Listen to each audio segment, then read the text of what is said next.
My book is about hardcore pornography. No, it's not. It's not about hardcore pornography. Yeah, it's a movie book. It's a book about film history and a book about films around the world. But the way I like to think of it is that it's sort of like a Lonely Planet for cinema. So if you were to evaluate every country around the world based purely on what movies say about that country, you would be weird for starters, but you'd also end up with my book. And I think the thing that I like about it is the way we interpret different countries and the way countries see themselves on film says a lot about those places.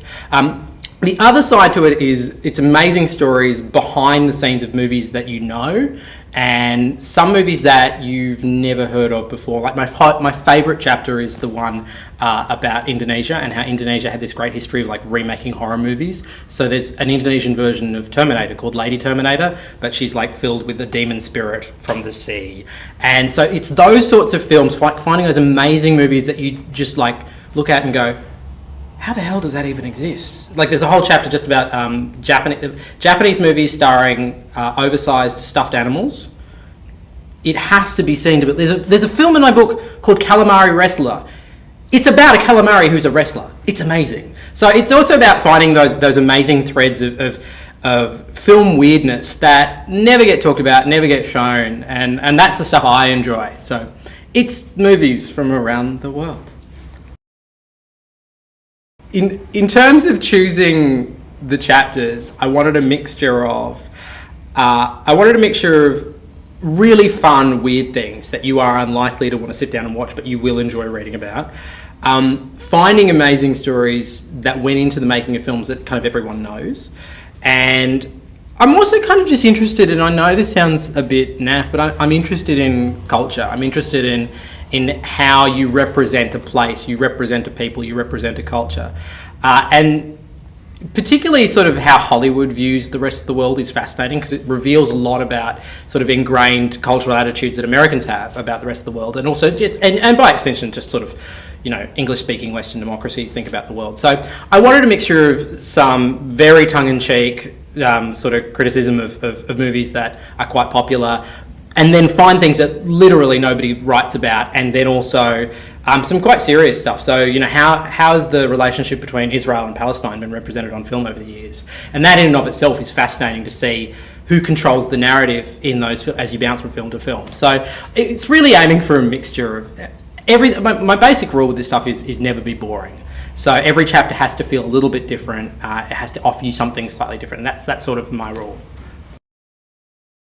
No, Australians don't make the best movies. Australia produces fantastic craftspeople and some fantastic actors and some fantastic directors. We produce a lot of great filmmaking talent, but no, I think if you evaluated statistically, we are not the best at making movies on a per capita basis. We're just, maths is fighting against us on that front. Indonesia is better. I think Australia has an interesting sort of, I don't know. See, Australia has a wonderful history of movies. Like, we were responsible for one of, if not the first feature film, the Ned Kelly Gang, and we've produced some of, you know, Mad Max was our very first international exportable blockbuster. We have this amazing history that's actually impacted the entire world of cinema. That I kind of think sometimes gets lost in these discussions about what's wrong with Australian film. Why do we always make films about drug dealers and kitchen sinks, which we don't. But I think one of the things we often forget when we talk about Australia's role in film history is that we've contributed an enormous amount. And that's just Cate Blanchett. Then there's the rest.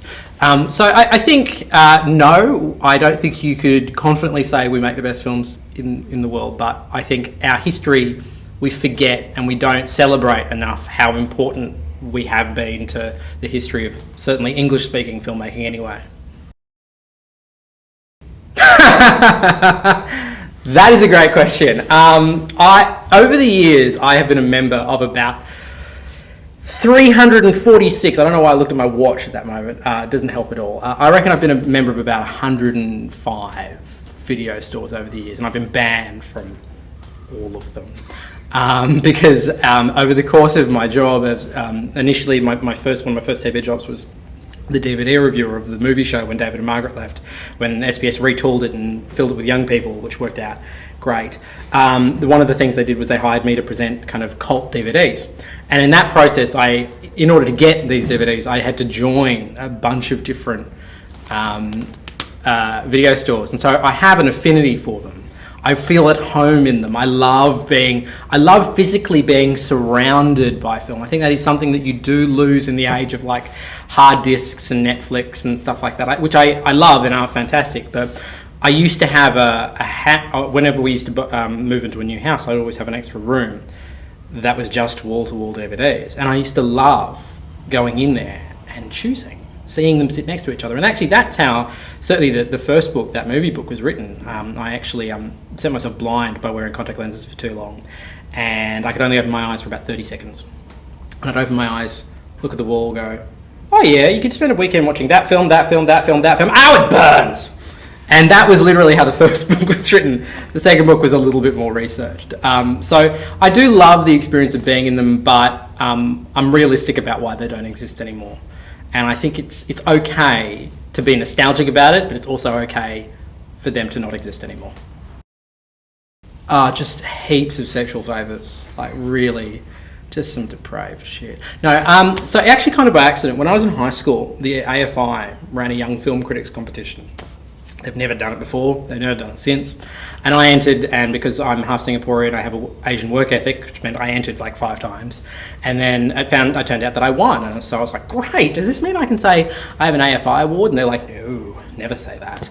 But they did give me a soundtrack to some Australian film and said, off on your way, be the next generation of film critics.